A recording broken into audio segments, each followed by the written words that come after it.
नमस्कार। स्वागत है आप सभी का आपके अपने YouTube चैनल मंथन क्लासेस कैम्प में। तो आज हम डिस्कस करेंगे 10th क्लास की जो पहली यूनिट है रासायनिक अभिक्रियाएं एवं उनके प्रकार का, जिसमें हम रासायनिक अभिक्रियाओं के प्रकार का डिस्कस करेंगे। तो वीडियो को समझने से पहले प्लीज़ अभी तक जिन्होंने चैनल को सब्सक्राइब नहीं किया है तो चैनल को अवश्य सब्सक्राइब करें और बेल आइकन का बटन दबाएं, जिससे समय समय पर आपको नोटिफिकेशन मिलता रहे। तो आज का जो हमारा टॉपिक है रासायनिक अभिक्रियाओं के अंतर्गत जो आपकी तीसरी प्रकार की अभिक्रियाएं थी उनमें तो देखेंगे इन रासायनिक अभिक्रियाओं में तीसरी प्रकार की जो हमारी रासायनिक अभिक्रिया है वह है विस्थापन अभिक्रियाएं। इससे पहले हमने पिछली 2 वीडियो में इसके बारे में हम जिक्र कर चुके हैं, जिसमें पहली वीडियो थी उसमें हमने बताया था कि योगात्मक अभिक्रियाएं क्या होती हैं, उनके क्या प्रकार हैं, और इसके बाद दूसरी वीडियो थी उसमें डिस्कस किया था कि वियोजन अभिक्रियाएं क्या होती हैं, उनके क्या प्रकार होते हैं। तो इसके बाद आज की जो वीडियो है वह है जो तीसरी प्रकार की जो अभिक्रियाएँ हैं, तो उसमें देखेंगे तीसरी प्रकार की हमारी अभिक्रियाएँ होती हैं विस्थापन अभिक्रियाएं। तो विस्थापन अभिक्रियाएं किन्हें कहते हैं समझेंगे पहले उसे उसकी परिभाषा के द्वारा। तो देखेंगे यहाँ पर लिखा हुआ है वे रासायनिक अभिक्रियाएं जिनमें कोई तत्व या यौगिक अभिक्रिया में भाग ले रहे किसी अन्य यौगिक में उपस्थित तत्व को उसके स्थान से विस्थापित करके स्वयं उसका स्थान ले लेता है और एक नया यौगिक बनाता है। तो वह अभिक्रिया हमारी विस्थापन अभिक्रिया कहलाती है।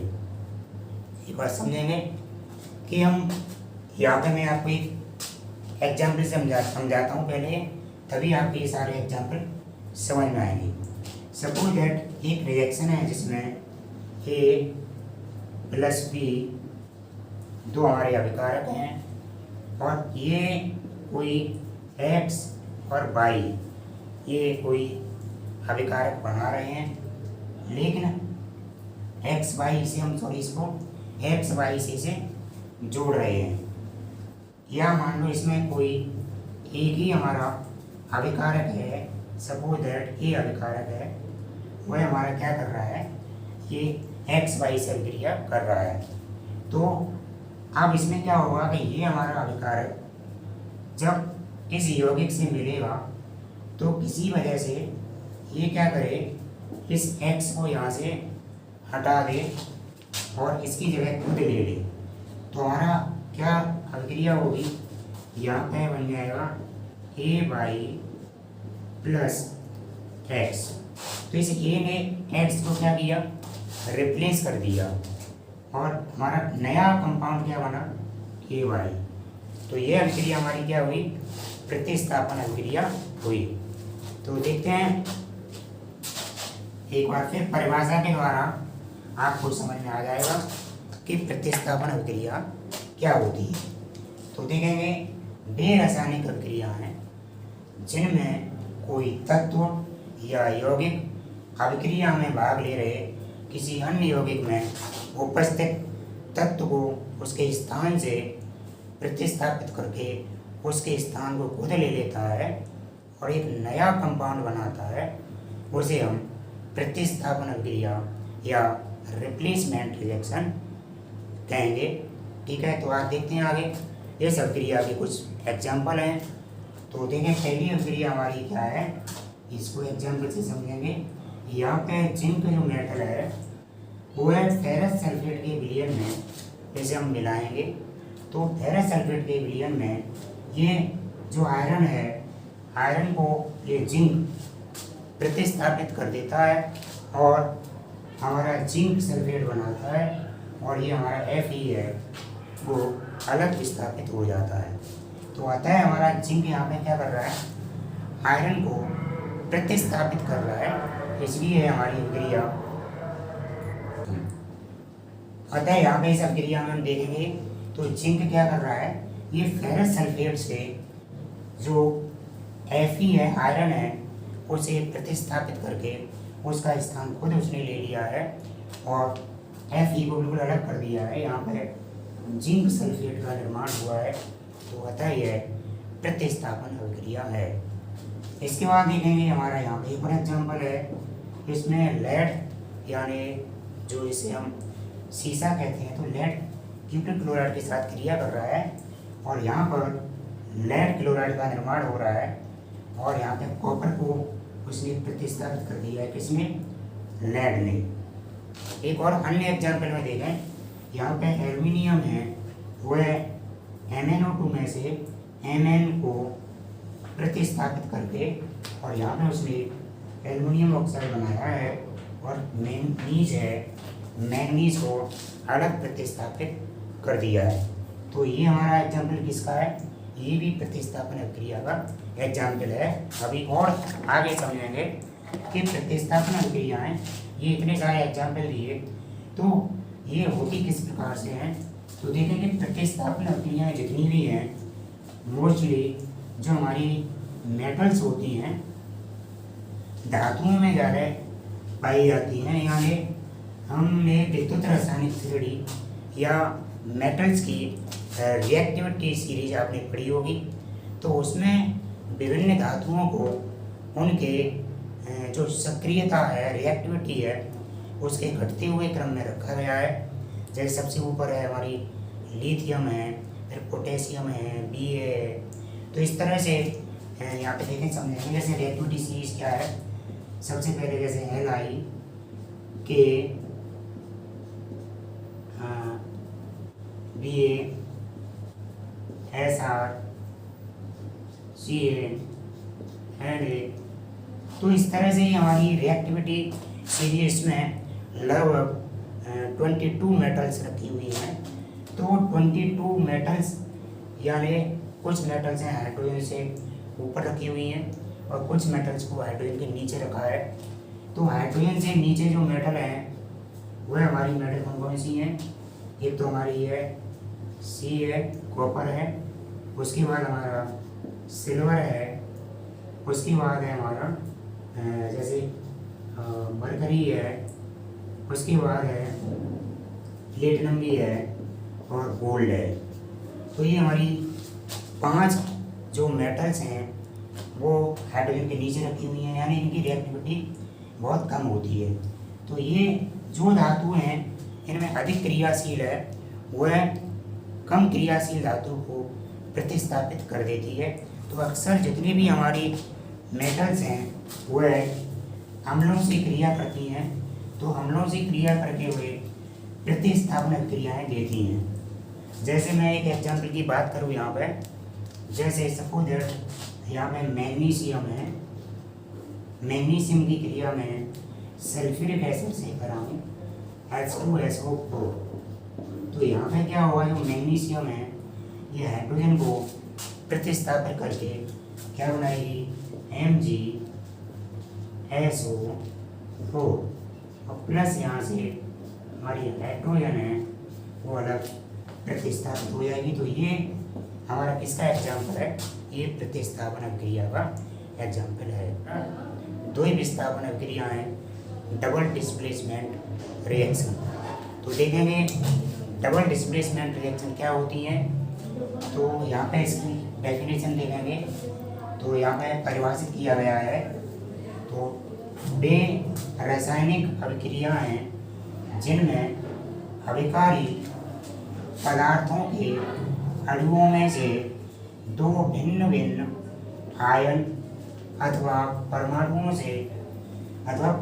का समूह एक दूसरे को प्रतिस्थापित कर नए उत्पादों का निर्माण करते हैं, वे हमारी दो विस्थापन अभिक्रियाएं कहलाती हैं। यानी हम बात करें जिस तरह से हमारी विस्थापन अभिक्रियाएं थी, ठीक उसी प्रकार से यहाँ पर दो ही विस्थापन अभिक्रियाएं हैं। परंतु यहाँ पर क्या होगा, हमारी जो विस्थापन अभिक्रियाएं थी उसमें क्या था, कोई एक अधिक क्रियाशील पदार्थ कम क्रियाशील पदार्थ को प्रतिस्थापित करता था और उसका स्थान स्वयं लेता था।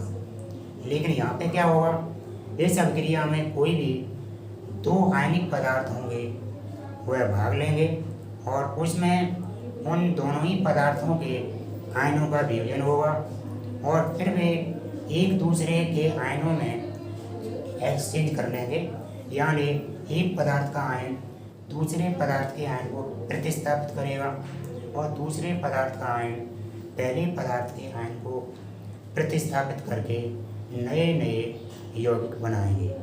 तो यहाँ पे देखते हैं एग्जाम्पल के द्वारा आपको समझ में आएगा। तो सबसे पहला एग्जाम्पल देखें यहाँ पे सोडियम सल्फेट। तो सोडियम सल्फेट की क्रिया यहाँ पे बेरियम क्लोराइड के जलीय विलयन के साथ कराते हैं। तो यहाँ पे क्या बन रहा है, बेरियम सल्फेट और सोडियम क्लोराइड। तो यहाँ पे हम समझेंगे यहाँ पे द्वि विस्थापन किस प्रकार हुआ है। तो यहाँ पे क्या हुआ, जैसे यहाँ से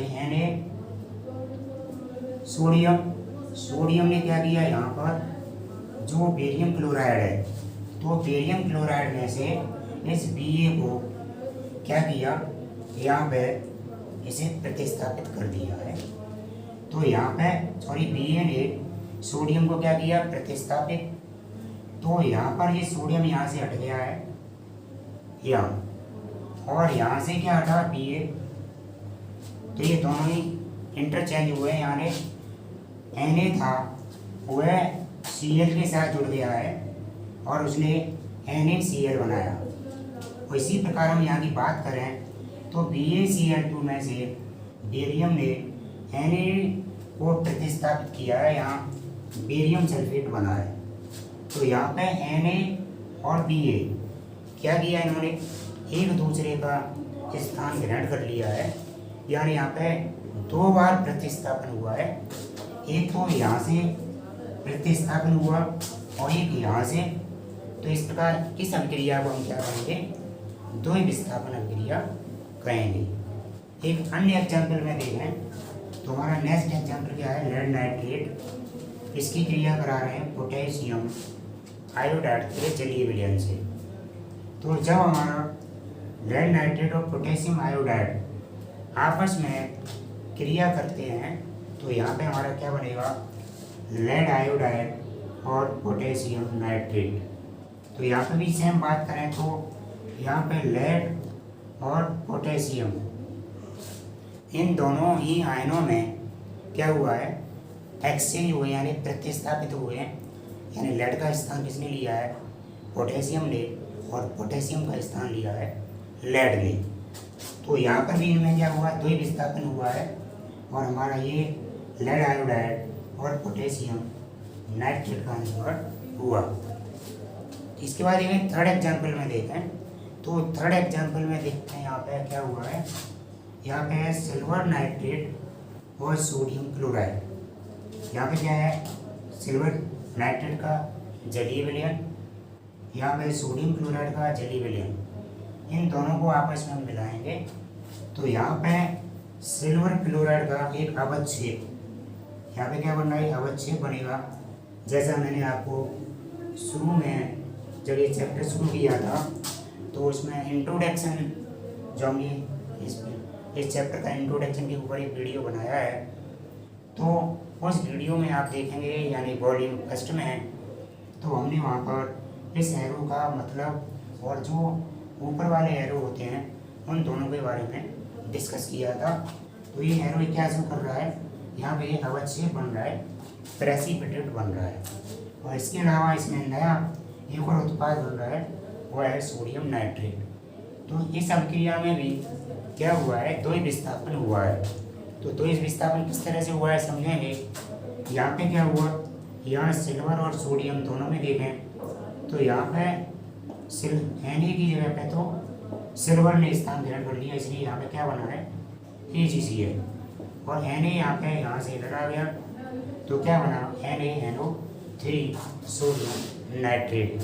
तो इस तरह से ये तीनों ही एग्जाम्पल किसके थे हमारे, तीनों एग्जाम्पल किसके हमारे, ये हमारे द्वि विस्थापन अभिक्रिया के हैं। और तो इन एग्जाम्पल के माध्यम से अब आपको एक बार परिभाषा पे पुनः ध्यान देंगे तो ये आपको इजीली समझ में आ जाएंगे। तो यहाँ पे लिखा कि वे रासायनिक प्रक्रियाएं जिनमें अभिकारी पदार्थों के अणुओं में से भिन्न भिन्न आयन हों।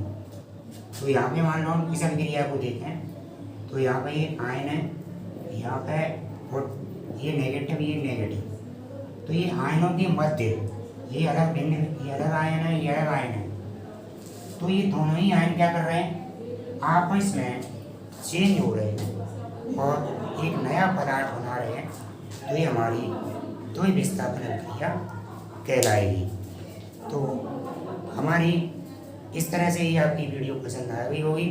अगर वीडियो आपको अच्छा लगा हो तो प्लीज़ चैनल को सब्सक्राइब करें और इसको शेयर करना न भूलें।